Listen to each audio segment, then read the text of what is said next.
नमस्कार दोस्तों। आज हम करेंगे हरियाणा जीके का टॉपिक हरियाणा के राष्ट्रीय उद्यान, वो भी पूरी डिटेल के साथ। आइए शुरू करते हैं। दोस्तों, हरियाणा में 2 राष्ट्रीय उद्यान हैं। पहला सुल्तानपुर राष्ट्रीय उद्यान, दूसरा कालेसर राष्ट्रीय उद्यान। सबसे पहले हम देखते हैं ये है कहाँ पर। इसके लिए हम चलते हैं हरियाणा के मैप पे। दोस्तों, पहला है सुल्तानपुर राष्ट्रीय उद्यान, ये है गुड़गांव में। दोस्तों देखो, ये है गुड़गांव और यहाँ पे है सुल्तानपुर नेशनल पार्क।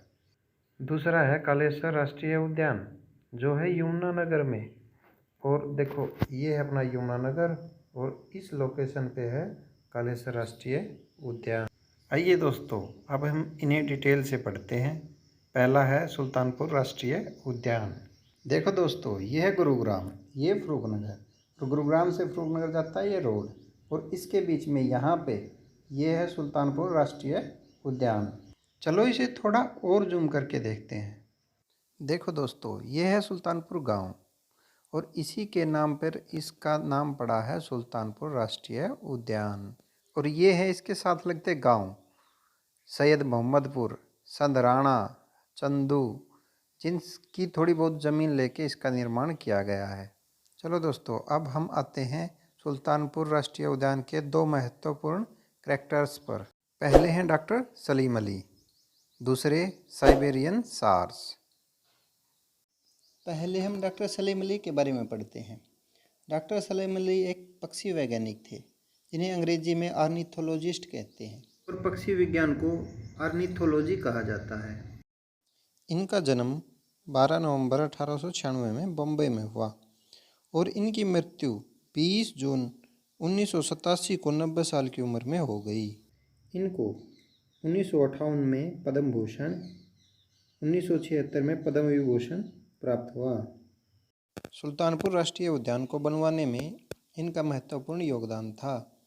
इनके नाम पे ही सुल्तानपुर राष्ट्रीय उद्यान का पहले नाम सलीम अली पक्षी विहार था, जो बाद में बदलकर सुल्तानपुर राष्ट्रीय उद्यान कर दिया गया।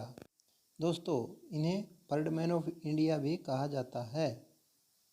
अब हम चलते हैं अपने दूसरे कैरेक्टर की तरफ, जिसका नाम है साइबेरियन सारस, जिसके कारण यह राष्ट्रीय उद्यान प्रसिद्ध है। दोस्तों, ये है रसिया और ये है साइबेरिया, जो रसिया के अंदर साइबेरिया रीजन है और यहीं पे ये अपना सार्स रहता है।